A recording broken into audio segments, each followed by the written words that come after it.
মানুষের দিলের মধ্যে অন্তরে যদি রোগ হয়, বিমারি হয়, ওই রোগ থেকে মুক্ত করার জন্য 5টা ঔষধ। তার প্রথমটাই হচ্ছে তিলাওয়াতুল কোরআনি বিত্তাদাব্বুর, চিন্তা করে, ব্যাখ্যার সাথে, গবেষণা করে আল্লাহর কোরআন তেলাওয়াত করা। বলেন সুবহানাল্লাহ। তাফাক্কুর, তাদাব্বুর, চিন্তা গবেষণার সাথে আল্লাহর কোরআন মানুষ যত পড়বে, যত শুনবে, তার হৃদয় তত পবিত্র থেকে পবিত্র হতে থাকবে, আর তার অন্তর রোগ মুক্ত হয়ে যাবে। বলেন সুবহানাল্লাহ। এতে আমরা খুশি না বেজার? খাদ্য 2 প্রকার। কয় প্রকার? তোমরা মাতো না কেন ভাই? আমি কি কবরস্থানে না মাহফিলে? এটা বুঝতে তো হবে, আমাকে সাপোর্ট দিতে হবে, এনভায়রনমেন্ট সাপোর্ট লাগবে আমার। পারবেন না? সিলেটে রাতে আসলে তো আমি অনেক দেরিতে আসি, তবে সিলেটে এখন কয়েক বছর যাবত দিনেই প্রোগ্রাম বেশি করি। আপনাদের এখানেও দিনে গতবার সাউন্ড নাই, মাইক পেন কোথায়? এখানে এখানে হর্নটা বাজতে হবে। বসো বসো, হবে হবে, সব ঠিক হবে। এভাবে তোমরা যদি মিছিল করো তো মাইক পেন তো পালাবে, তখন তো পুরাটাই যাবে। কোথাও কোথায় কোনো অসঙ্গতি দেখলে আমাকে বলবেন, আমি তাকে গাইড করবো ইনশাআল্লাহ। সম্মানিত শুধু কথা শুনতেছেন? মনোযোগ আছে তো? খাদ্য কয় প্রকার? গিযাউন তাকুমু বিহিল আবদান, এক প্রকার খাদ্য যা খেলে আমরা বেঁচে থাকি, স্বাস্থ্য ঠিক থাকে, দেহ ঠিক থাকে। আরেক প্রকার হচ্ছে গিযাউন তাকুমু বিহিল আরওয়াহ, আরেক প্রকার খাদ্য যা খেলে রুহটা শক্তিশালী হয়। সুবহানাল্লাহ। মানুষের দেহ ঠিক রাখার জন্য, মানুষের দেহকে আল্লাহ তৈরি করেছেন মাটি থেকে, সেজন্য দেহের খাদ্য আসে মাটি থেকে, ঠিক না?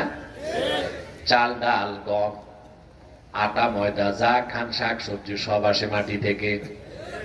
কিন্তু মানুষের রুহটা এসেছে আকাশ থেকে, রুহের খাদ্যটাও এসেছে আল্লাহর কাছ থেকে, লওহে মাহফুজ থেকে। দেহটা মাটি থেকে, দেহের খাদ্যটাও মাটি থেকে, রুহটা আসমান থেকে, ঠিক না? রুহের খাদ্যটাও এসেছে আসমান থেকে, লওহে মাহফুজ থেকে। বলেন সুবহানাল্লাহ। তো কোরআন কারীমের তাআল্লুক মাআল কোরআন, কোরআন কারীমের সাথে কারো সম্পর্ক যত বাড়বে, তার হৃদয় নূর থেকে নূরে মুনাওয়ার হতে থাকবে। বলেন সুবহানাল্লাহ। আমরা যে আসতে পেরেছি আল্লাহর কোরআনের সংস্পর্শে, এতে আমরা খুশি না বেজার? বেজার শুধু শয়তান, শয়তানও বেজার, তার চেলাচামুন্ডারও বেজার। অবশ্য শয়তানের চেলাচামুন্ডার সংখ্যা এখন কমে গেছে, সেজন্য মাহফিলগুলোতে আর বাধা আসে না।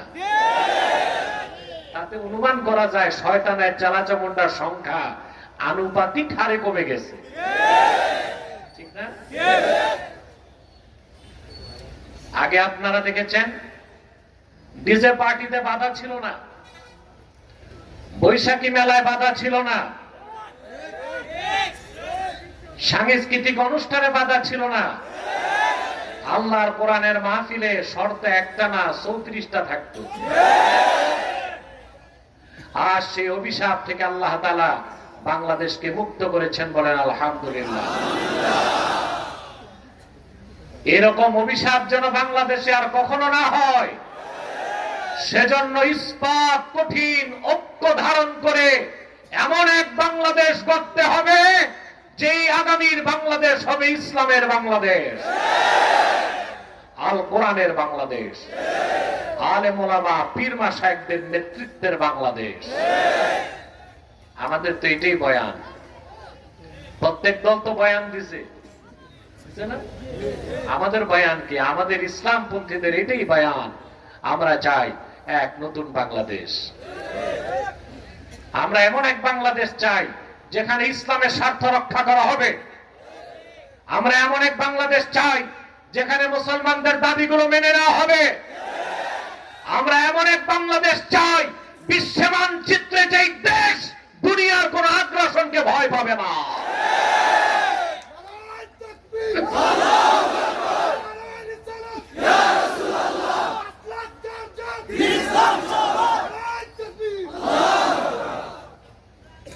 সম্মানিত সুধী, তাহলে শয়তান ভেজা আজকে বিশাল জনতাকে নিয়ে আমরা মুনাজাত করবো একটু পরে ইনশাআল্লাহ। শয়তান কিন্তু এটা চায় না, আপনাকে ওয়াসওয়াসা দিয়ে এখান থেকে উঠাবার চেষ্টা করবে। আমরাও নেক নিয়ত করে শয়তানের নাপাক গালে একটা চপেটা ঘাত করতে চাই। রাজি আছেন? আমরা নিয়ত করছি কিছুক্ষণ পরে আজকের মুনাজাত করে গুনাহ মাফ করে নিষ্পাপ বেহেশতি আল্লাহওয়ালা হয়ে বাড়িতে দেখছাই। কারা কারা হাত তুলে আল্লাহ তাআলাকে দেখা।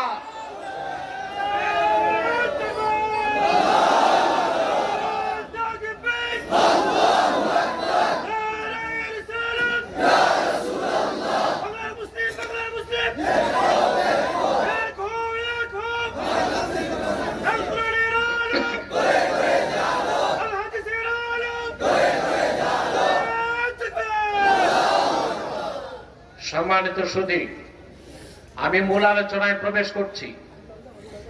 আমার সঙ্গে আপনারাও পড়বেন যেন প্রতিটা বাক্যের, প্রতিটি শব্দের, প্রতিটি অক্ষরের নূর আমাদের অন্তরে যেন বিকশিত হয়ে যায়।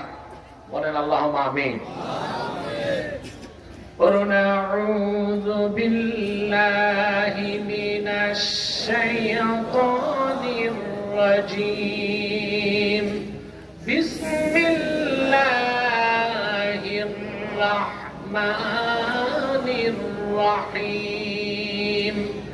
ইন্নামা ওয়ালিয়্যুকুমুল্লাহু ওয়া রাসূলুহু ওয়াল্লাযীনা আমানুল্লাযীনা ইউকিমুনাস সালাতা ওয়া ইউতুনাস যাকাতা ويؤتون الزكاة وهم راكعون ومن يتول الله ورسوله والذين آمنوا فإن حزب الله هم الغالبون। আল্লাহ তাআলা বলেন, ইন্নামা ওয়ালিয়্যুকুমুল্লাহু ওয়া রাসূলুহু। মুমিনগণ, নিশ্চয় তোমাদের অভিভাবক হচ্ছেন আল্লাহ এবং আল্লাহর রাসূল নবীজি মুহাম্মদ মুস্তাফা সাল্লাল্লাহু আলাইহি ওয়াসাল্লাম। ওয়াল্লাযীনা আমানু, এবং ঈমানদারগণ। কেমন ঈমানদার?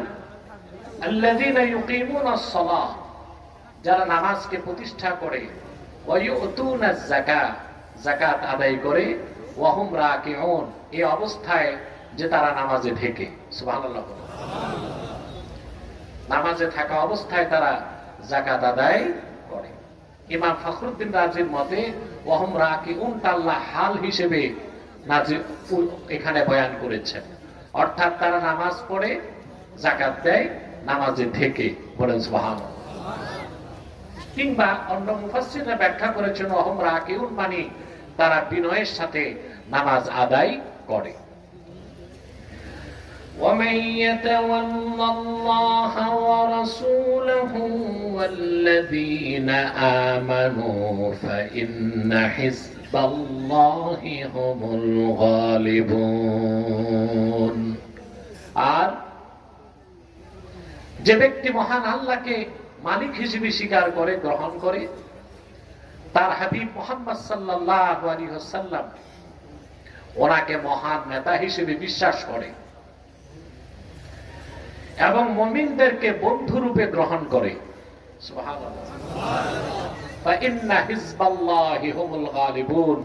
তারাই হিজবুল্লাহ, তারাই আল্লাহর দল। আর নিশ্চিত আল্লাহর দলে যারা, তারা বিজয় লাভ করবে, বলেন সুবহানাল্লাহ। কথাগুলো আমরা ধারাবাহিকভাবে শুনবো ইনশাআল্লাহ, পারবো না? সূরা মাইদার 55 এবং 56 দুটো আয়াত কেন নাজিল হলো? দুইটা বর্ণনা পাওয়া যায়। কয়টা বর্ণনা? প্রথম বর্ণনাটি বর্ণনা করেছেন কুরতুবী, ইমাম কুরতুবী। ইবনে কাসিরও বর্ণনা করেছেন। ইহুদিদের মধ্যে সবচেয়ে বড় আলেম ছিল মদিনাতুল মুনাওয়ারাতে আব্দুল্লাহ ইবনে সালাম রাদিয়াল্লাহু তাআলা। নাম শুনেছেন না? কথা বলেন। অনেক বড় আলেম ছিলেন ইহুদি ধর্মের। তিনি আল্লাহর হাবিব সাল্লাল্লাহু আলাইহি ওয়াসাল্লামের কাছে এসে ঈমান এনে মুসলমান হয়ে গেলেন। মুসলমান হয়ে যাবার পরে ওনার গোত্রের যারা ইহুদি, আব্দুল্লাহ ইবনে সালাম এবং সাথে যে ইহুদিরা ঈমান এনেছিল, তাদেরকে পরিত্যাগ করলো। তাদের সাথে উঠা বসা চলাফেরা বন্ধ করে দিল। ঈমান আনার অপরাধে আব্দুল্লাহ ইবনে সালামের গোত্রের ইহুদিরা সম্পর্ক ছিন্ন করলো। তিনি এসে আল্লাহর হাবিবের কাছে দুঃখ করে বলতে লাগলেন, ইয়া রাসূলুল্লাহ সাল্লাল্লাহু আলাইহি সাল্লাম, ইন্না কওমানা হাজারুনা ওয়া আহাদু আল্লা ইউজালিসুনা। আমরা ঈমান এনেছি বলে আমাদের কওম আমাদেরকে পরিত্যাগ করছে, আমাদের সাথে লেনদেন করে না, ব্যবসা বাণিজ্য করে না, কথাবার্তা বলে না। আর তারা শপথ করেছে আমাদের সাথে তারা কোনো সম্পর্ক রাখবে না। কথা শুনতেছেন? আল্লাহ রাব্বুল আলামিন কুরআনুল কারীমের আয়াত নাযিল করে বলে দিলেন, ইন্নামা ওয়ালিয়ুকুমুল্লাহু ওয়া রাসূলুহু ওয়াল্লাযীনা আমানুল্লাযীনা ইউকীমুনাস সালাতা ওয়া ইউতুনাজ যাকাতা ওয়া হুম রাকিউন। আল্লাহ আয়াত নাযিল করে সান্ত্বনা দিলেন, মুহাম্মদ সাল্লাল্লাহু আলাইহি ওয়াসাল্লাম, আপনি ঘোষণা দেন আমার পক্ষ থেকে, আব্দুল্লাহ ইবনে সালাম অন্যান্য ঈমানদাররা শুধু ঈমান আনার কারণে তোমাদের গোত্রগুলো তোমাদের পরিত্যাগ করেছে, তাতে সমস্যা কি? তোমাদের অভিভাবক তো আল্লাহ। আল্লাহ তোমাদের ভালোবাসেন। তোমাদের অভিভাবক মুহাম্মদ সাল্লাল্লাহু আলাইহি ওয়াসাল্লাম, তিনি তোমাদেরকে ভালোবাসেন। আল্লাহর হাবিব বলেন, আমি মুহাম্মদ, আমি তোমাদেরকে ভালোবাসি, তোমরা আমার উম্মত এবং আমার সাহাবীগণ তোমাদের বন্ধু। অতএব ইহুদিরা সম্পর্ক ছিন্ন করেছে, তাতে সমস্যা কি? সুবহানাল্লাহ বলেন। সমস্যা থাকতে পারে? আল্লাহর হাবিব মুহাম্মদ সাল্লাল্লাহু আলাইহি ওয়াসাল্লামের মাধ্যমে আল্লাহ যে ঘোষণা দিলেন, এটা ছিল সাহাবায়ে কেরামের জন্য খাস, বাকি কিয়ামত তক উম্মতদের জন্য আম। বলেন সুবহানাল্লাহ। অর্থাৎ আমাদের সাথে কাফের মুশরিক বেঈমান সম্পর্ক রাখবে না, এটাই স্বাভাবিক। এটাই কি? কখনোই কাফের মুশরিক বেঈমান আমাদের বন্ধু হতে পারে না। স্টেজে কোনো সাউন্ড নাই, এত বড় মাহফিল, এটা কি মাইক লাগাইছে? মাইক ফ্রেন্ড, স্টেজে আওয়াজ লাগবে, পর্যাপ্ত আওয়াজ লাগবে স্টেজের দুই পাশে।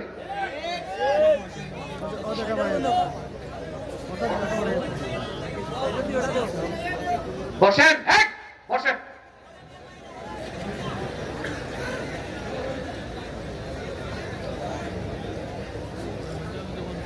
ধৈর্যের সাথে বসে থাকেন, সাউন্ড ঠিক হয়ে যাবে ইনশাআল্লাহ।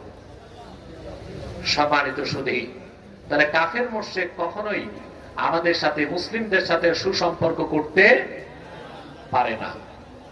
আমরা যতই তাদের সাথে বন্ধুত্ব করতে চাই, আমরা যতই কাফের মুশরিক অমুসলিমদের সাথে সুসম্পর্ক রাখতে চাই, তারা বাহ্যিক আইওয়াশ করবে, সুসম্পর্ক দেখাবে, কিন্তু পিছন দিক দিয়ে ছুরি মারবে। দেশ স্বাধীনের পর 53টি বছর আমরা আমাদের পার্শ্ববর্তী ভারত থেকে কি আচরণ পেলাম। 72 থেকে 75-এ তাদের বন্ধুরা যখন ক্ষমতায় ছিল, ফারাক্কায় বাদ দিয়ে বাংলাদেশকে পানি শূন্য করেছে। বাংলাদেশের সবগুলো পাট করে পরিকল্পিতভাবে আগুন দিয়ে পাট শিল্পকে ধ্বংস করেছে। অন্যরা যখনই ক্ষমতায় গিয়েছে, লাগাতার হরতাল দিয়ে ভারতের রয়ের এজেন্টরা বাংলাদেশের শিল্প এবং ব্যবসাকে ধ্বংস করেছে। সীমান্তে হাজারো ফ্যান্সিডিল কোম্পানি দিয়ে ফ্যান্সিডিল তৈরি করে আমার যুব সমাজকে ধ্বংস করার চেষ্টা করেছে।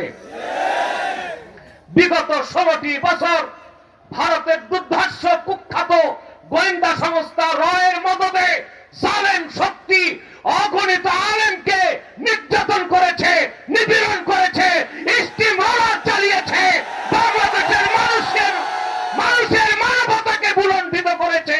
সেই হিন্দুস্তান বাংলাদেশের বন্ধু হতে পারে না কোনোদিন।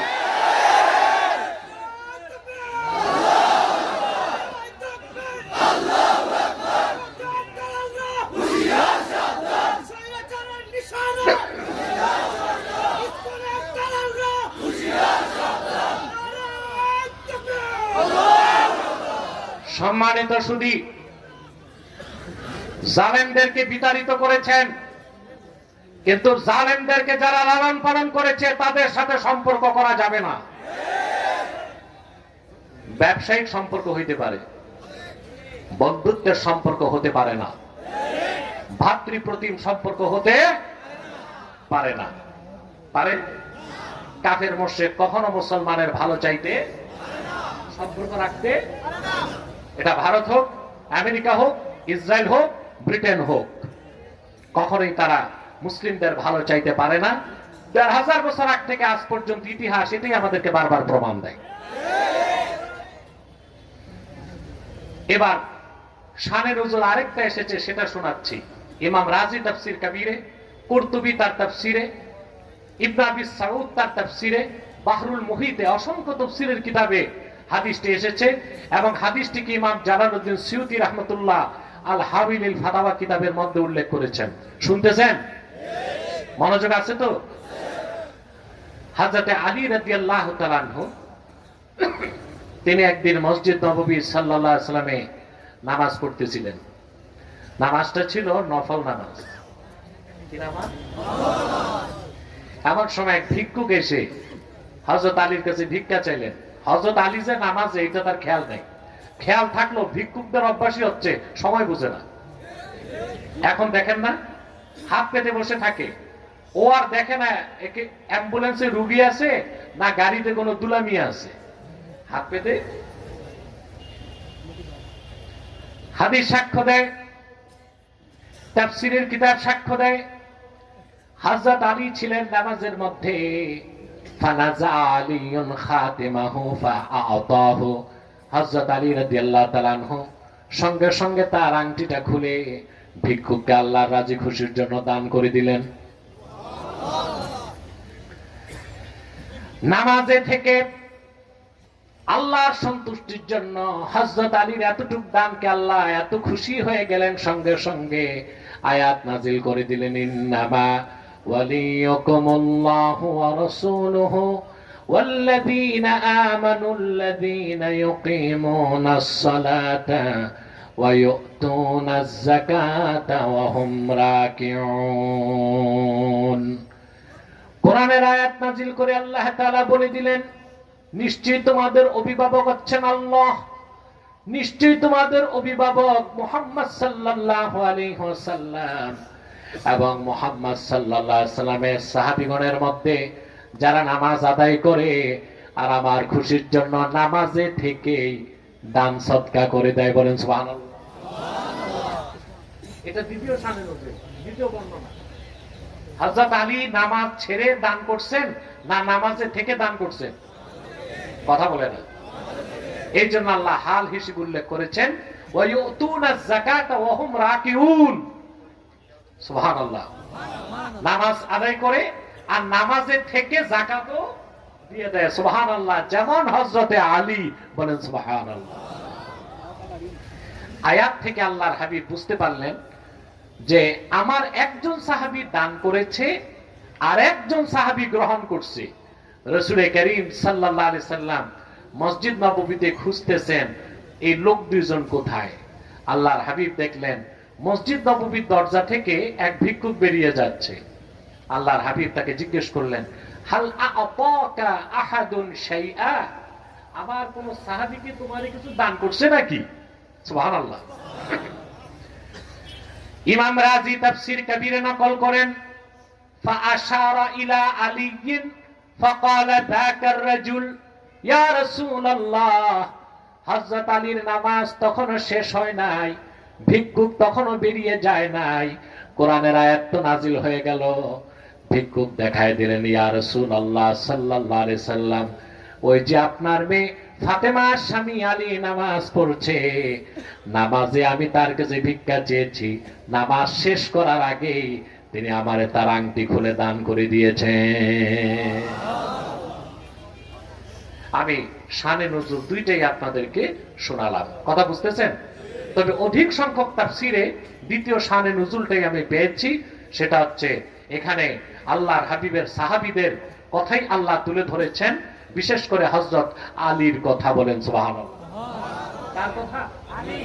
আলীর কথা। হযরত আলী যে আমাদের অভিভাবক সন্দেহ আছে?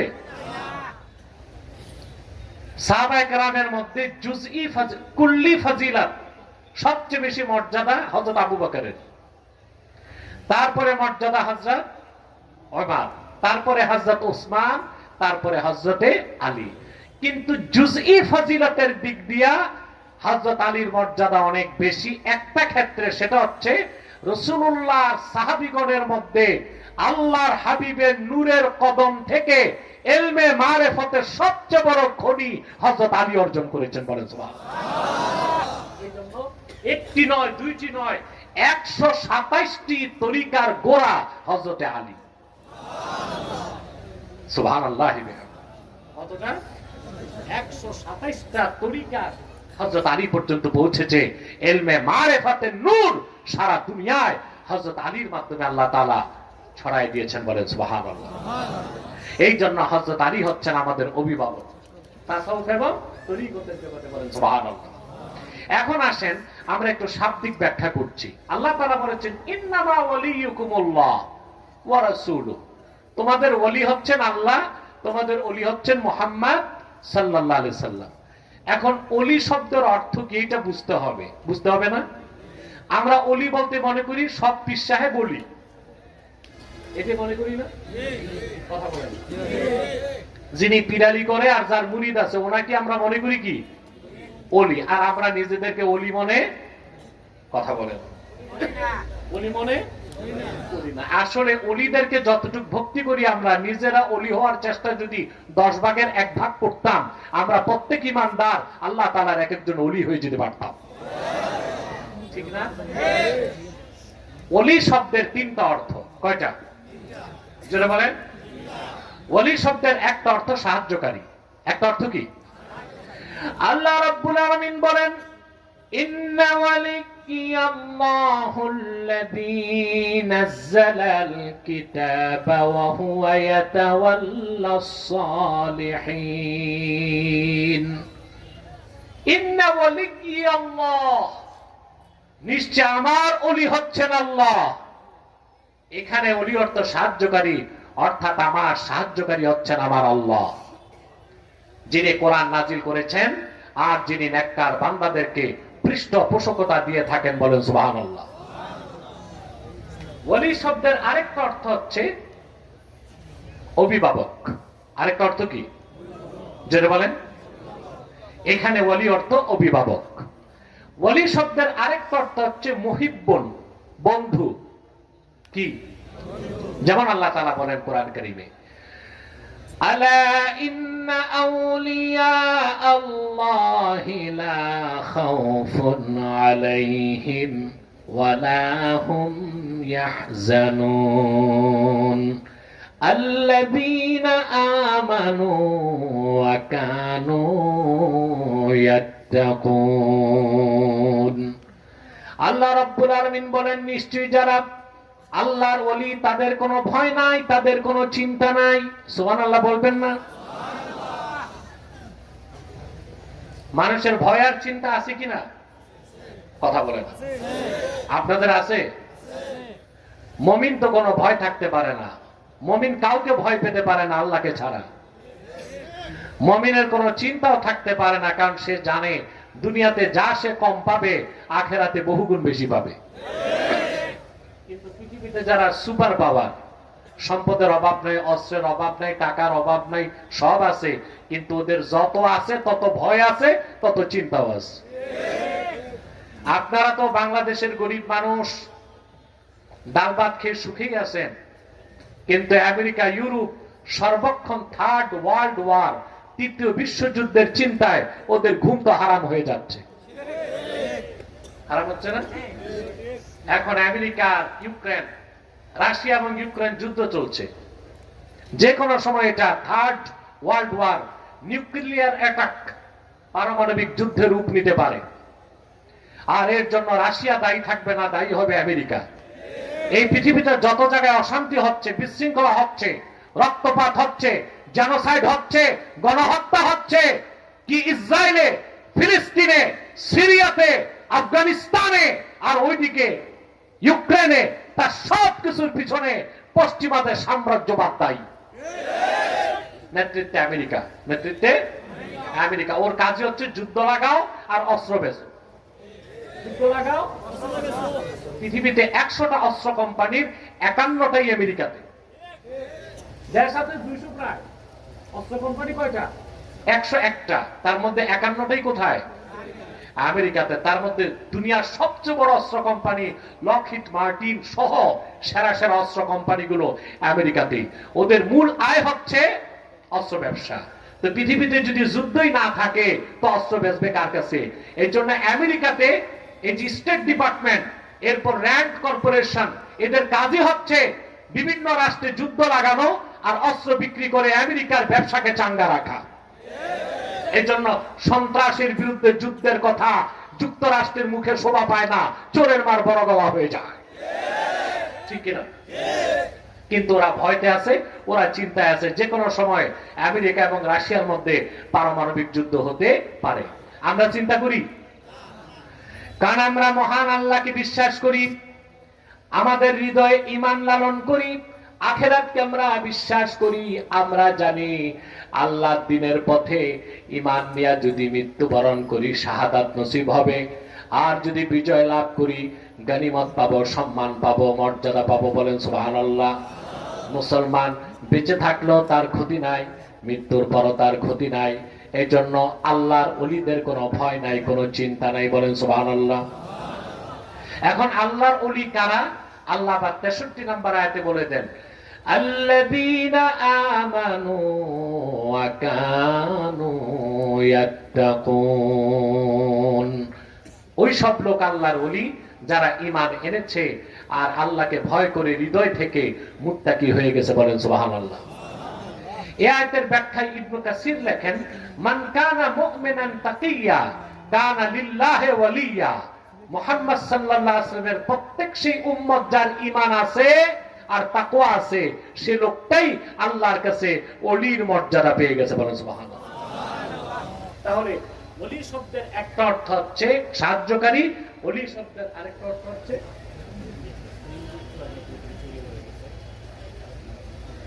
এটা পরে বলবে, এখন বলা যাবে, আমি বলে দিই। কথা শুনতেছেন? আহা, তোমাদের ছোট্ট ছোট হয়ে গেছে, রাত বেশি হওয়াতে না, শীতে জবু দবু হইছো। আর 20 মিনিট ইনশাআল্লাহ, ঠিক আছে?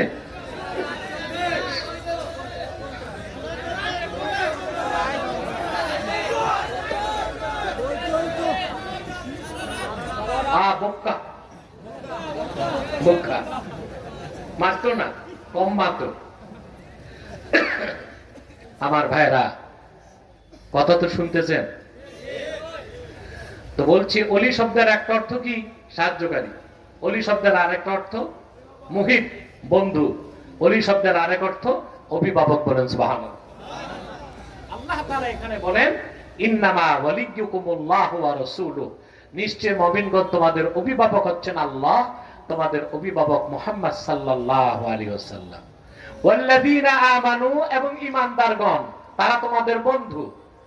মুহাম্মদ সাল্লাল্লাহু আলাইহি ওয়াসাল্লামের উম্মতের মধ্যে যারা খাঁটি ঈমানদার, নামাজ পড়ে, যাকাত দেয়, তাদেরকে নেতা বানাতে হবে, বলেন সুবহানাল্লাহ। তাদেরকে অভিভাবক বানাতে হবে, নতুবা আমাদের বিজয় কখনো আসবে না। কথা বুঝতেছেন? সমস্যা? খামোশ হয়ে বসেন, আমাকে ডিস্টার্ব করবেন না স্টেজে কেউ। সম্মানিত সুধী, তাহলে এখানে আমরা যে শিক্ষাটা নিব আজকে, প্রথম শিক্ষা, আল্লাহ আমাদের অভিভাবক, মুহাম্মদ সাল্লাল্লাহু আলাইহি ওয়াসাল্লাম আমাদের অভিভাবক, আর মুহাম্মদ সাল্লাল্লাহু আলাইহি ওয়াসাল্লামের উম্মতের মধ্যে যারা ঈমানদার, নামাজি, যাকাত দেয়, তারা হবে আমাদের নেতা। আপনাকে এইভাবে নেতা নির্বাচন করতে পারেন? কথা বলেন না, পারেন না তো? থোতায় কয়খান দাড়ি, মাথায় একখান টুপি, 2-4 রাকাত নামাজ পড়লে মনে করেন আপনি খাঁটি মুসলমান হয়ে গেছেন, কিন্তু খোঁজ করলে দেখা যাবে তাবেদারি করতেছেন বেঈমান, মুনাফিক, কাফের, মুশরিক, সুদখোর, ঘুষখোর, দুর্নীতিবাজ, লম্পট, জেনাকার, জুয়াখোরদের তাবেদারি করতেছেন। এজন্য আপনাদের ভাগ্যের পরিবর্তন হয় না। হচ্ছে আলেমদেরকে আপনারা চান ক্ষমতায় যাক? জি না। আলেমদেরকে আপনারা রসমালাই খাওয়ান, টাঙ্গাইলের চমচম, মুক্তাগাছার মন্ডা, কিন্তু ভোট নাই। ভোট নাই। দেখেন না, বাংলাদেশে তো অনেক পীরও রাজনীতি করে, কিন্তু ভোট পায়? পাচ্ছে না। কারণ মুরিদ হচ্ছে, মুরিদের মধ্যে হচ্ছে ডবল স্ট্যান্ডার্ড। মুরিদ দুইটা পীর বানাইছে, একটা আধ্যাত্মিক পীর আর একটা রাজনৈতিক পীর। আধ্যাত্মিক পীর যে তারে দেয় নোট, আর রাজনৈতিক পীরের দেয় ভোট। বুঝলেন না এই কথাটা? যে হচ্ছে আধ্যাত্মিক পীর তারে কি দেয়? নোট দেয়। আর যে রাজনৈতিক পীর তারে ভোট দেয়। বলে পীর সাহেব বলে, পীর বাবা তুম নোট সে খুশ রহো, लीडर तुम ভোট से खुश रहो। এই মুনাফিকি যতদিন বাদ না দিবেন, বাংলাদেশের সরকার আসবে আর যাবে, ক্ষমতার পালাবদল হবে, কিন্তু বাংলাদেশের মানুষের ভাগ্যের কোনো পরিবর্তন হবে না। দেখে নিবেন মুসলমান। তাহলে ভাইয়েরা, মহান আল্লাহর খাঁটি বান্দা হতে হবে, আল্লাহকে মালিক বলে বিশ্বাস করে আল্লাহর হাবিব মুহাম্মদ সাল্লাল্লাহু আলাইহি সাল্লামের আশিক উম্মত হতে হবে। আর মুহাম্মদ সাল্লাল্লাহু আলাইহি সাল্লামের উম্মতের মধ্যে যারা ঈমানদার, 5 ওয়াক্ত নামাজ আদায় করে, যাকাত দেয়, শরীয়ত মোতাবেক চলে, তাদের নেতৃত্ব গ্রহণ করতে হবে। ঠিক কিনা বলেন? কথা বুঝতেছেন? তাদেরকে অভিভাবক বানাতে হবে, তাদেরকে নেতা বানাতে হবে, তাদের নেতৃত্ব গ্রহণ করতে হবে, তাদের অনুসরণ করতে হবে। এই ক্ষেত্রে আমরা বাংলাদেশের মুসলমান ব্যর্থতার পরিচয় দিয়েছি। আজ বাংলাদেশে 3 লক্ষের উপর মসজিদ আছে, 10,000-এর উপর মাদ্রাসা আছে, পীর মাশায়েখের অভাব নাই। আমি আগেও বলেছিলাম, সরকার জরিপ করে দেখছে বাংলাদেশে 1,98,000 পীর আছে। বড় পীর, ছোট পীর, মাঝারি পীর সব মিলায়া কত আছে? 1,98,000 পীর বাংলাদেশে আছে। মুরিদের তো কোনো অভাব নাই। এই লাখ লাখ মসজিদ, হাজার হাজার মাদ্রাসা, আর এত মুসলমান আমরা থাকার পরেও দেশ স্বাধীনের 53 বছরও আল্লাহ শরীয়তের পক্ষে, দ্বীন ইসলামের পক্ষে একটা আইন আমরা পাশ করতে পারি নাই। আমাদের ট্যাক্স, আমাদের ভ্যাট, আমাদের রক্ত পানি করা ঘামের পয়সায় যারা ক্ষমতায় যায়, তারা জীবন যাপন করে, বিলাসবহুল গাড়িতে থাকে, বাংলো বাড়িতে থাকে, সরকারি সুবিধা নেয়, আমাদের রক্ত পানি করা ঘামের পয়সায়। আর আমরা মুসলমান যখন দ্বীনের পক্ষে রাজপথে নামি, আমার রক্ত পানি করা ঘামের পয়সায় কেন বুলেট আমার সিনায় নিক্ষেপ করা হয়। আমাদেরকে এবার ঘুরে দাঁড়াতে হবে। আমি বহুবার বলেছি, বাংলাদেশে 50 বছরে যে চান্স এসেছে, আমরা যদি ওলামায়ে কেরাম ঐক্যবদ্ধ, আমাদের মধ্যে হিংসা ছাড়তে হবে। বড় দলগুলো মনে করবে আমরা তো গোছাই ফেলছি, আর কি, ছোটদেরকে বাদ দিবে না। ছোটরা কিন্তু ঠ্যাং ধরে রাখলে বড়রা কিছু করতে পারবে না। আমাদেরকে যদি বাংলাদেশে এইবার আমাদের হাত ছাড়া হয় সুযোগ, আগামী 50 বছরের সুযোগ আর আমাদের না আসতে পারে। সেজন্য আমি আগেও বলেছি, আজও বলছি, সিলেটের মুসলমান, আমাদের বাংলাদেশ ওলামায়ে কেরামের দুইটা ঐক্য লাগবে, একটা রাজনৈতিক ঐক্য আর একটা অরাজনৈতিক ঐক্য। রাজনৈতিক ঐক্য আর অরাজনৈতিক ঐক্য, মাসলাক যার যার, দিন ইসলাম সবার, এই স্লোগানকে সমুন্নত রেখে আমরা যদি এক হতে পারি, বাংলাদেশে ইসলামের পক্ষে যে অভ্যুত্থান হবে, ওই রকম অভ্যুত্থান পৃথিবীর মানুষ ইতিহাসে দেখে নাই। ঠিক কিনা?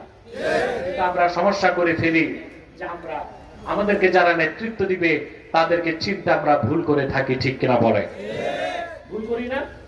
তারা ইমানদার কিনা, তাদের আকীদা ঠিক আছে কিনা, শুধু দাড়ি টুপি জুব্বা কুর্তা দেখলেই হবে না, আকীদা সহি কিনা, আহলুস সুন্নাহ জামাতের আকীদায় বিশ্বাসী কিনা এটাও দেখতে হবে, নামাজ পড়ে কিনা এটা দেখতে হবে, যাকাত আদায় করে কিনা এটা দেখতে হবে, শরীয়ত মোতাবেক চলে কিনা এটা দেখতে হবে। এদিকে আমরা দেখি, কথা বলে না। কারণ আপনি যাকে ইমাম বানাবেন, নেতা বানাবেন, তাকে আপনাকে যাচাই বাছাই করতে হবে। ঠিক কিনা বলে? অবশ্য আপনারা যাচাই বাছাই করেন মসজিদের ইমাম রাখতে গেলে, সার্কুলেশন দেয় 1 মাস, পত্রিকায় সার্কুলেশন, ইমাম রাখা হবে। কি রকম শর্ত? হচ্ছে হাফেজ, কারি, মুফতি, কামেল পাস, দাওরায়ে হাদিস, মাস্টার্স, অনার্স হইলে ভালো হয়, সুন্দর কণ্ঠ, হ্যাঁ এটাও থাকে, বিবাহিত।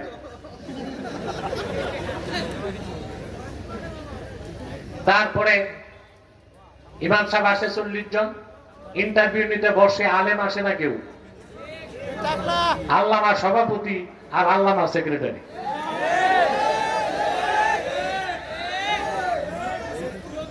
ওই বেটা নিজেও জানে না ওযুর ফরজ কয়টা।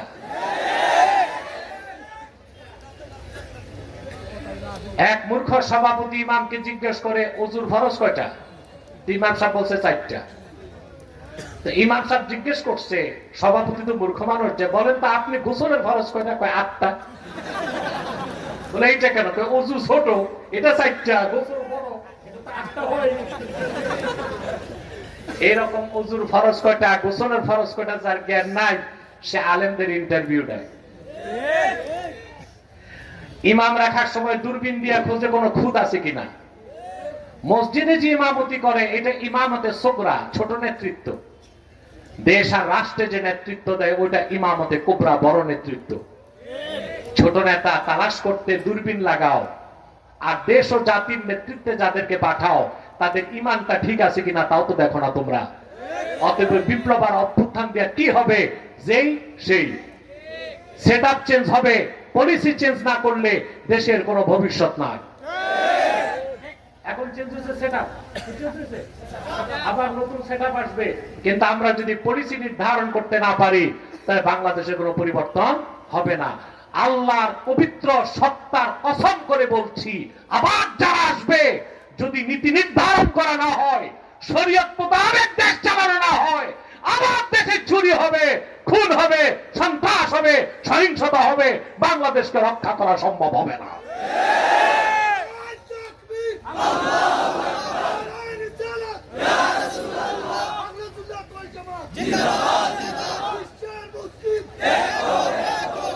সম্মানিত সুধীর, তাহলে আমরা সূরা মায়দার 55 নম্বর আয়াত থেকে যে শিক্ষাটা পেলাম, আমাদেরকে আল্লাহ তাআলার ঈমানদার বান্দা হতে হবে, তার হাবিব মুহাম্মদ সাল্লাল্লাহু আলাইহি সাল্লামের ঈমানদার উম্মত হতে হবে। আর মুহাম্মদ সাল্লাল্লাহু আলাইহি সাল্লামের উম্মতের মধ্যে যারা ঈমানদার, নামাজি, যাকাত দেয়, তাদেরকে নেতা বানাতে হবে। ঠিক কিনা? পারবো ইনশাআল্লাহ? জোরে বলেন পারবো? এরপরে আল্লাহ তাআলা বলেন, وَمَن يَتَوَلَّ اللَّهَ وَرَسُولَهُ وَالَّذِينَ آمَنُوا فَإِنَّ حِزْبَ اللَّهِ هُمُ الْغَالِبُونَ। আর যারা মহান আল্লাহকে অভিভাবক হিসেবে গ্রহণ করবে, মুহাম্মদ সাল্লাল্লাহু আলাইহি সাল্লামকে অভিভাবক হিসেবে বিশ্বাস করবে, আর ইমানদার যারা তাদেরকে নেতা হিসেবে স্বীকৃতি দিবে, উম্মতে মুহাম্মদের ইমানদারদেরকে নেতা হিসেবে মেনে নিবে, আল্লাহ বলেন তারাই হিজবুল্লাহ, আল্লাহর দল। ফাইন্না হিজবাল্লাহি হুমুল গালিবুন, আল্লাহর দল অবশ্যই বিজয় লাভ করবে। বলেন সুবহানাল্লাহ। আপনি আল্লাহর দলভুক্ত হবেন আর আপনি কাফেরের হাতে মার খাবেন, এটা কোনোদিন হইতে পারে না। আবার বলছি, আপনি হিজবুল্লাহ হবেন, আল্লাহর দলভুক্ত হবেন, আর আপনি কাফের মুশরিকের হাতে মার খাবেন, এটা কোনোদিন হতে পারে না। যদি কাফের মুশরিকের হাতে মার খান, তাহলে বুঝতে হবে আপনি হিজবুল্লাহ নয়, আপনি হিজবুল শয়তান, শয়তানের দলে আছে। কার দলে আছে? কিন্তু যদি আপনি হিজবুল্লাহ, আল্লাহর দলভুক্ত হন, খাঁটি ইমানদার হন, কোরআন সুন্নাহর আলোকে ব্যক্তি জীবন, সমাজ জীবন, রাষ্ট্র জীবন চালান, অবশ্যই আল্লাহ সাহায্য করবেন। আল্লাহ বলেন, ইন তানসুরুল্লাহ ইয়ানসুরকুম ওয়া ইউসাব্বিত আকদামাকুম। যদি তোমরা মহান আল্লাহকে সাহায্য করো, তার মানে আল্লাহর দ্বীনকে সাহায্য করো, অবশ্যই আল্লাহ রাব্বুল আলামিন তোমাদেরকে সাহায্য করবেন, আর তোমাদের কদমকে আল্লাহ তাআলা দ্বীনের উপর অবিচল রাখবেন। বলেন সুবহানাল্লাহ। আল্লাহ সাহায্য কিভাবে আসে দেখেন নাই? সিরিয়াতে বাশার আল আসাদ 11 বছর নির্যাতন নিপীড়ন করলো, 5 লক্ষ মানুষকে হত্যা করেছে, অধিকাংশই ছিল সুন্নি মুসলমান। আজকে অনেকে বলতেছে বাশার আল আসাদকে সরানো ঠিক হয় নাই। ইসরায়েলের ইহুদিদের চেয়ে কোন অংশে বাশার আল আসাদ কম খারাপ ছিল না। সুন্নি মসজিদগুলোকে বন্ধ করেছে। বাশার আল আসাদের সৈন্যবাহিনী মসজিদগুলোতে ঢুকে সিগারেট পান করত। গোটা সিরিয়াতে হাজার হাজার সুন্নি আলেম, মুহাদ্দিস, মুফাসসিরকে গুলি করে হত্যা করা হয়েছে। সুন্নিদের স্ত্রী বোনদেরকে কারাগারে বন্দী রেখে গণধর্ষণ করা হতো। সুন্নি মুসলিমদের উপর রাসায়নিক অস্ত্র ব্যবহার করা হতো। আর ইসরায়েলের সাথে বাশার আল আসাদ গোপন চুক্তি করে মধ্যপ্রাচ্যকে অশান্ত করে রাখত। একদল মানুষ যারা হিজবুল্লাহ, ওইটা আমি লেবাননের হিজবুল্লাহর কথা বলছি না, ইমানদাররা কি হিজবুল্লাহ, এরা অস্ত্র হাতে তুলে নিল। আপনারা জানেন এখন যে বিদ্রোহীদের নেতা জুলানি, নাম শুনছেন না? মাত্র 60টা বন্দুক নিয়ে তিনি জিহাদে নামছেন।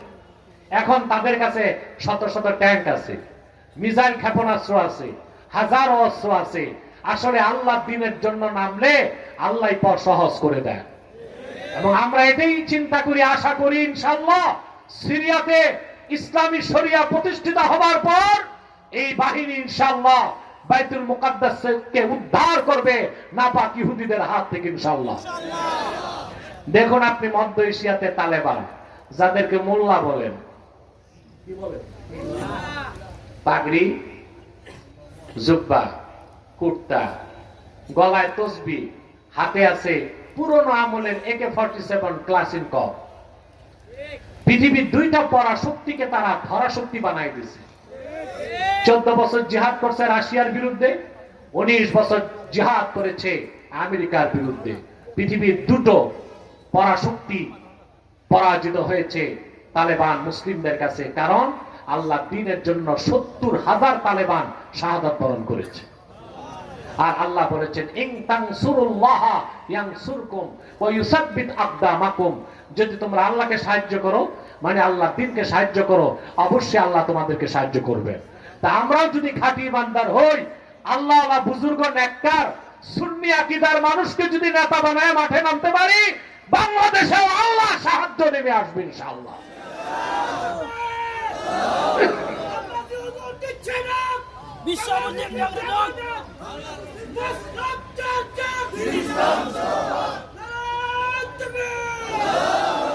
সম্মানিত সুধী, তাহলে আমরা হিজবুল্লাহ হব? কথা বলে না। আল্লাহর দলভুক্ত হব? তা প্রথমেই রাখবে কামেল ঈমান, তারপরে রাখবে সালাত এবং যাকাত, ঠিক না? শিরক এবং কুফর থেকে, বাতিল আকীদা থেকে মুক্ত হতে হবে। আর আমাদের সামাজিক ও রাজনৈতিক নেতৃত্বে উম্মতে মুহাম্মাদীর মধ্যে যারা খাঁটি ইমানদার, তাদেরকে এগিয়ে দিতে হবে। তাহলে আমরা পরকালে মুক্তি পাবো, দুনিয়াতে কল্যাণ পাবো। আর আমরা তখনই বাংলাদেশকে একটি স্বাধীন, সুন্দর, উন্নত বাংলাদেশ হিসেবে গঠন করতে পারবো ইনশাআল্লাহ। এখন তো আমরা কিভাবে একটি সুন্দর বাংলাদেশ গঠন করব? ভাই, আমাদের রাজনীতিতে তো সেরেক ঢুকে আছে। কথা বলেন। বাংলাদেশে 75% ভোটার, কত? 75% ভোটারের আকীদা হচ্ছে সার্বভৌমত্বের মালিক জনগণ। এটা শিরক না? কথা বলতে হবে। শিরকে আসগার না শিরকে আকবার? 75%, 11,29,00,000 ভোট আছে বাংলাদেশে।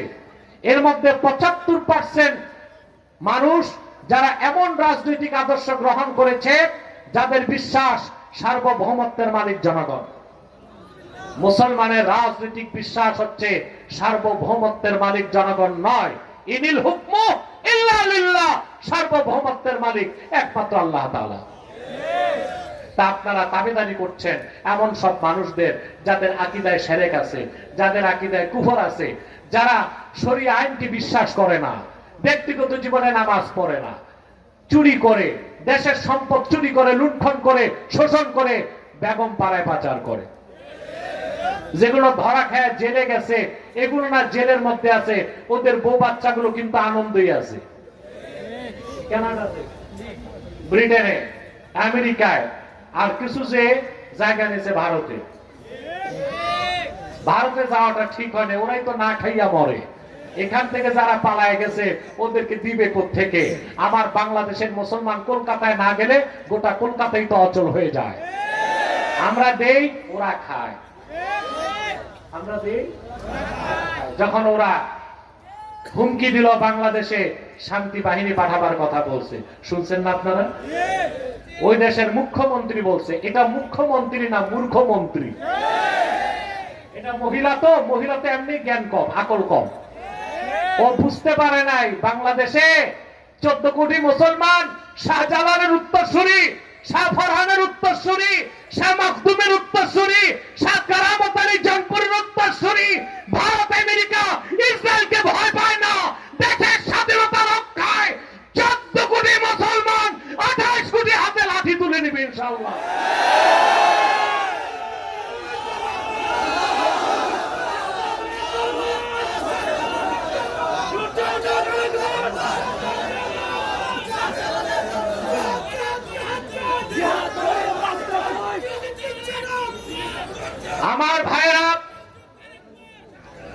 আমার ভাইরা সুস্পষ্ট অক্ষরে মনে রাখবেন, মুসলমান হচ্ছে লোহার বুট।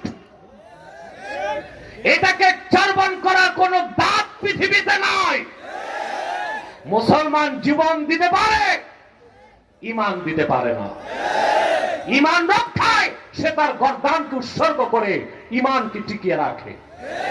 হিন্দুস্তানকে আগেও আমি সাবধান করছি, দেখছেন না? ওই মহিলা মুখ্যমন্ত্রী বক্তব্যের 2 ঘন্টা পর আমার বক্তব্য গেছে। এটা আমি বলে দিছি। তা আমার বক্তব্যের পর দেখছেন আপনারা কলকাতায় ওদের কিছু সাংবাদিক আছে পাগল।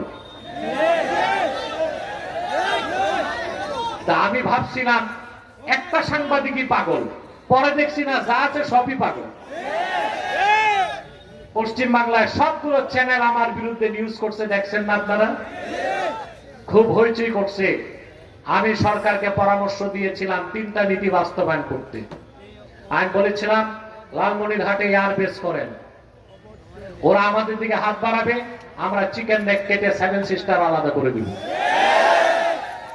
আমি বলেছি চায়নার সাথে প্রতিরক্ষা চুক্তি করেন, শত্রুকে বন্ধু বানান। আমি বলেছি আলু পেঁয়াজ, নিম্নমানের ভারতীয় আলু পেঁয়াজ আমাদের দরকার নাই, অন্যান্য রাষ্ট্র থেকে বাণিজ্যিক সম্পর্ক করা হোক। আমার দেশের রুগী যাওয়া বন্ধ হয়েছে, কলকাতার ডাক্তাররা বসে বাংলাদেশের মানুষের সাথে ক্ষমা চাইতেছে, ওহে দেবতারা আসুন, আমরা 10% ডিসকাউন্টে ট্রিটমেন্ট করে দিব।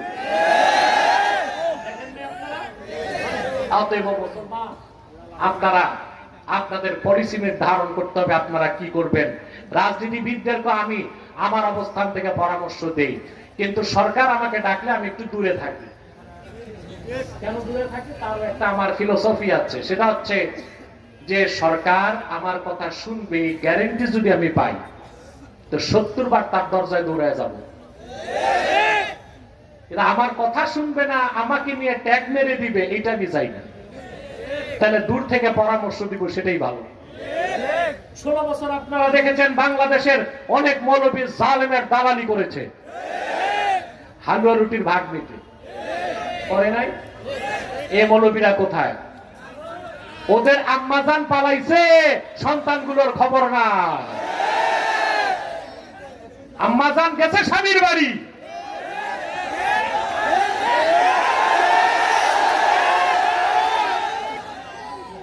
যে মানুষগুলোকে মিছিল করিয়েছে, মিটিং করিয়েছে, যে মানুষগুলোকে বাংলাদেশে এইরকম অবস্থায় রেখে গিয়েছে নিজের জীবন বাঁচাতে, বাংলাদেশের মানুষের নেতৃত্ব দেওয়ার কোন অধিকার তাকে আগামীতে দেওয়া হবে না।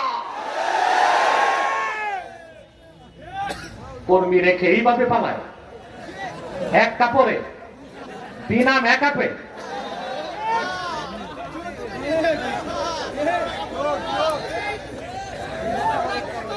আপনারা কাদের পিছে চলেন?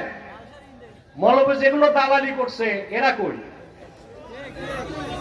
এরাও সব পালাইছে। হালুয়া রুটি যা খাওয়ার খাইছে তো 16 বছর, ঠিক না? এই চরিত্র কোন আলেমের হওয়া উচিত না। আলেমরা রাহবার, তারা কোন দলের পক্ষ নিতে পারে না, তারা হবে হিজবুল্লাহ। আল্লাহর দলের পক্ষ নিবে, আল্লাহর দলের পক্ষ নিবে। যখন যা বলার তা বলতে হবে। এখন আপনি যদি কারোর সাথে দহরম মহরম করে হালুয়া রুটির ভাগ পান, আপনি তো আর সত্য কথাটা বলতে পারবেন না। এই জন্য আমাকে ডাকলে আমি যাই না, আমাকে গ্যারেন্টি দিতে হবে আমার পরামর্শ নিবে, সকাল সন্ধ্যা 70 বার আমি যাবো তাদের কাছে। আর যদি গ্যারেন্টি না পাই, তো ওই যে কিছুদিন পর পর মৌলভী সাহেবদেরকে নিয়ে এখন যমুনাতে বসে, ওখানে চা পান খাওয়ার পর 2-4টা বুলি আওড়ায়া এসে এক এক নেতা চ্যানেলের সামনে কি হুঙ্কার দেয়, আমি এইটা বলছি, আমি এইটা বলছি, কি বলছেন বোঝা যাবে সামনে। কিন্তু আমি দূর থেকে পরামর্শ দিয়ে যাব ইনশাআল্লাহ, দেশের কল্যাণে, জাতির কল্যাণে। তারে ভাইয়েরা, আমরা 56 নম্বর আয়াত থেকে শিখলাম আমাদেরকে হিজবুল্লাহ হতে হবে। সুবহানাল্লাহ। হিজবুল্লাহ যারা আল্লাহর দল, তাদের কোনো ভৌগোলিক সীমানা নাই, দলীয় কোনো প্রতীক নাই, দলীয় কোনো স্লোগান নাই। সুবহানাল্লাহ বলবেন না? 57টি মুসলিম রাষ্ট্রে যেখানে যত মুসলমান আছে খাঁটি ইমানদার, তারা সবাই হিজবুল্লাহ বলেন সুবহানাল্লাহ। আমাদের প্রিন্সিপাল আইডেন্টিটি, আসল পরিচয় কি আমরা বাংলাদেশী? জি না। আমাদের প্রিন্সিপাল আইডেন্টিটি, মূল পরিচয় কি আমরা বাঙালি, বাংলাদেশী? কথা বলে না। জাতীয়তাবাদী, ধর্মনিরপেক্ষতাবাদী, সমাজবাদী? আমাদের প্রিন্সিপাল আইডেন্টিটি আমরা উম্মতে মুহাম্মদী মুসলমান। দুনিয়ার যেখানেই মুমিন আছে সব এক দল, হিজবুল্লাহ। সুবহানাল্লাহ বলেন। হিজবুল্লাহ আল্লাহর দল বলেন সুবহানাল্লাহ। এই পরিচয় আমাদের হৃদয়ে লালন করতে হবে। মোস্তাফা কামাল পাশা আতাতুর্ক মুসলমানদের মধ্যে যে জাতীয়তাবাদের বিশ্বাস ঢুকাই দিছে, এটা আমরা বিশ্বাস করি না। সে 57টা মুসলিম রাষ্ট্র, আজকে আমরা 57টা ভাগ হয়ে গেছি। ভৌগোলিক সীমানায় আমরা আমাদের জাতীয় পরিচয়কে সীমাবদ্ধ করেছি। মুসলমান হচ্ছে আল্লাহর দল, হিজবুল্লাহ। তাদের কোন ভৌগোলিক সীমানায় তাদের পরিচয়কে আটকানো যায় না। দুনিয়ার যেখানেই মুমিন আছে, সে যদি খাঁটি ইমানদার হয়, সে হিজবুল্লাহ, সে আল্লাহর দলভুক্ত বলেন সুবহানাল্লাহ। পারবো হইতে? যদি আল্লাহর দল থেকে বের হয়ে যাই, আর একটাই দল আছে, ওটা হচ্ছে হিজবুল শয়তান। হিজবুল ওটা শয়তানের দল। শয়তানের দলে যাইয়া আমরা জাহান্নাম খরিদ করতে চাই না। রাজি আছেন? আল্লাহ আমাদেরকে কবুল করুক, মঞ্জুর করুক, বলুন আল্লাহুম্মা আমিন। সাদাকাল্লাহুল আযীম ওয়া সাদাকা রাসূলুহুন নবিয়ুল কারীম ওয়া নাহনু আলা যালিকা মিনাশ শাহিদিন ওয়াশ শাকিরিন ওয়া আলহামদুলিল্লাহি রাব্বিল আলামিন। এই ওয়াজ হয়ে গেছে, চলে যাবা। তোমরা কি আউলিয়া কেরাম যে মুনাজাত লাগে না? একটা মানুষও দাঁড়াবেন না, বরং যারা দাঁড়ায় আছেন বসে যান, ওখানেই বসে যান। সম্মানিত সুধী,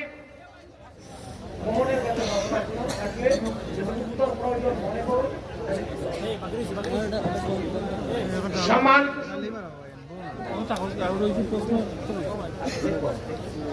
সম্মানিত সুধী, বিদায় লগ্নে আরে ইউটিউবার ভাইরা বসো না, একটু ধৈর্য ধরে বসো বসো বসো, সময় পাবা। সম্মানিত সুধী, বিদায় লগ্নে আমি চলে এসেছি।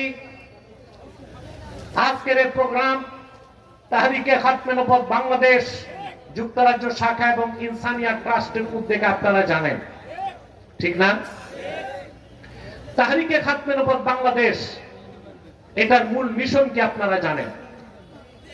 ইসলামের সুমহান স্বার্থ রক্ষায় গোটা দেশের মানুষকে ঐক্যবদ্ধ করা, ঠিক না? এবং মুসলমানদের মৌলিক দাবিগুলো আদায়ে জাতিকে মাঠে নামানো, আর বাংলাদেশের স্বাধীনতাকে আগ্রাসন মুক্ত রাখা। তোমরা ডিস্টার্ব করছো ভাই, বসো বসো, এক সেকেন্ডে বসো, এক সেকেন্ডে বসে যাও। সম্মানিত সুধী, কথাগুলো শুনতেছেন? তিনটা স্বার্থে আমরা এক হয়ে যাব, রাজি আছেন? কে কওমি, কে আলিয়া, কার গোল টুপি, কার লম্বা টুপি, এগুলো আমরা দেখবো না। তিনটা স্বার্থে এক হয়ে যাব। তবে আমার মাসলাক আমার থাকবে, কিয়ামত তক তুমি ওয়াজ করলো, আমার মাসলাক আমি ছাড়বো না। তোমার মাসলাক তোমারই থাকবে, কিয়ামত তক আমি বুঝাইলেও তুমি ছাড়বা না। কিন্তু তিনটা স্বার্থে আমরা এক হয়ে যাব। ইসলামের সুমহান স্বার্থ রক্ষায় আমরা ঐক্যবদ্ধ হয়ে যাব। মুসলমানদের মৌলিক দাবিগুলো আদায়ে আমরা ঐক্যবদ্ধ হয়ে যাব। আর বাংলাদেশের স্বাধীনতা রক্ষায় আমরা এক থাকব।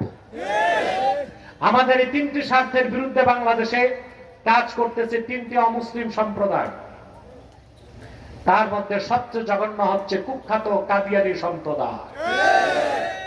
নিঃসন্দেহে তারা কাফের এবং অমুসলিম। তাদেরকে যারা কাফের বলবে না, তারাও কাফের। কারণ তারা আল্লাহর আখিরি নবী মুহাম্মদ সাল্লাল্লাহু আলাইহি সাল্লামকে আল্লাহ শেষ নবী হিসেবে বিশ্বাস করে না। চিল্লায় বলেন নাউজুবিল্লাহ। সেজন্য তারা কি? যারা বলেন তারা কি? তাদেরকে যারা কাফের বলবে না, তারা কি? মানুষকে ধোঁকা দিতে তারা মুসলমানদের মতো দাড়ি রাখে, টুপি লাগায়, মুসলমানদের মতো নাম রাখে। তাই বলে কি তারা মুসলমান হবে? নাম রাখলেই কেউ যদি মুসলমান হতে পারত, তো রবীন্দ্রনাথ ঠাকুরের চেয়ে বড় মুসলমান কে হইত? সে কি মুসলিম ছিল না অমুসলিম? নাম রাখলে মুসলমান হওয়া যায়? টুপি লাগাইলে? ভারত পার্লামেন্টে কংগ্রেসের এমপিরা লম্বা সাদা টুপি লাগায়, ওরা কি মুসলমান হবে না হিন্দুই থাকবে? নাম রাখলে মুসলমান হওয়া যায়? এক শয়তান বোতলে পেশাব করে উপরে নাম লেখছে শরবত, ওটা কি শরবত হবে? ভিতরে কি? তদ্রুপ কাদিয়ানীরা কাফের এবং অমুসলিম। আব্দুল আউয়াল, আব্দুল সামাদ, মুবাশশির আলী, কবির চৌধুরী, গহর রেজভী, শাহরিয়ার কবির আর নিঝুম মজুমদার নাম, এইসব নাম রাখার দ্বারা তারা মুসলমান হতে পারে না। আমার ভাইয়েরা, আমার বন্ধুরা, আমার আল্লাহ ও নূর নবীজি আমার মুহাম্মদ মুস্তাফা সাল্লাল্লাহু আলাইহি সাল্লামের ইসলাম ও কোরআনের হাজার হাজার হাজার বছর পরে বর্তমান ভারতের কুখ্যাত পাঞ্জাবের কুখ্যাত গুরুদাসপুরের কুখ্যাত কাদিয়ানে ইংরেজ আমলে এক শয়তান নিজকে নবী দাবি করছে। চিল্লায় বলেন নাউজুবিল্লাহ। শয়তানটার নাম রেখেছিল তার বাপ মির্জা গোলাম আহমদ কাদিয়ানী। সাবধান, তাকে গোলাম আহমদ বলা যাবে না, কারণ গোলাম আহমদ অর্থ আহমদ এর গোলাম। কোন কাফের কোনদিনও গোলাম আহমদ এর গোলাম হতে পারে না। আর কাদিয়ানের কাজ্জাব ছিল শেষ দরজার কুখ্যাত কাফের, সে গোলাম আহমদ এর গোলাম ছিল না, সে ছিল কুখ্যাত শয়তানের কুখ্যাত গোলাম। কাদিয়ানের কাজ্জাব, মিথ্যা নবুয়তের দাবিদার মির্জা গোলাম শয়তান কাদিয়ানির উপর গজব এসেছে 1908 সালে। যখন গজব এসেছে, কাদিয়ানের কাজ্জাব, মিথ্যা নবুয়তের দাবিদার, ইংরেজদের পা চাটা গোলাম মির্জা গোলাম শয়তান কাদিয়ানি 1908 সালে ধ্বংস হয়ে কুখ্যাত জাহান্নামের কুখ্যাত কুকুরে পরিণত হয়েছে। তার অনুসারীরাও ধ্বংস হয়েছে। বর্তমানে কিছু কাদিয়ানি বাংলাদেশে আছে। ইতিমধ্যেই তারা 100 সেন্টার করে ফেলেছে। সিলেটের মুসলমান আপনাদের জন্য কলঙ্ক যে সিলেট শহরে সোভানি ঘাট এলাকায় কাদিয়ানীরা আস্তানা করেছে,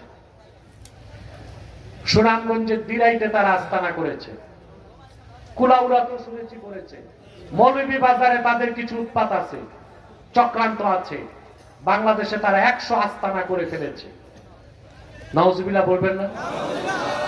নাম পরিবর্তন করে করে তারা মিথ্যা পরিচয় দেয়, কখনো নিজেদের পরিচয় দেয় আহমদী জামাত, কখনো বলে আহমদিয়া জামাত, কখনো বলে আহমদী সম্প্রদায়, কখনো বলে আহমদিয়া সম্প্রদায়, কখনো বলে আহমদী মুসলিম জামাত, কখনো বলে আহমদিয়া মুসলিম জামাত। সাবধান, যত কাদিয়ানি ছিল আছে থাকবে, তারা কেউ আহমদী জামাত নয়, আহমদিয়া জামাত নয়, আহমদী সম্প্রদায় নয়, আহমদিয়া সম্প্রদায় নয়, আহমদী মুসলিম জামাত নয়, আহমদিয়া মুসলিম জামাত নয়, তারা শয়তানি জামাত।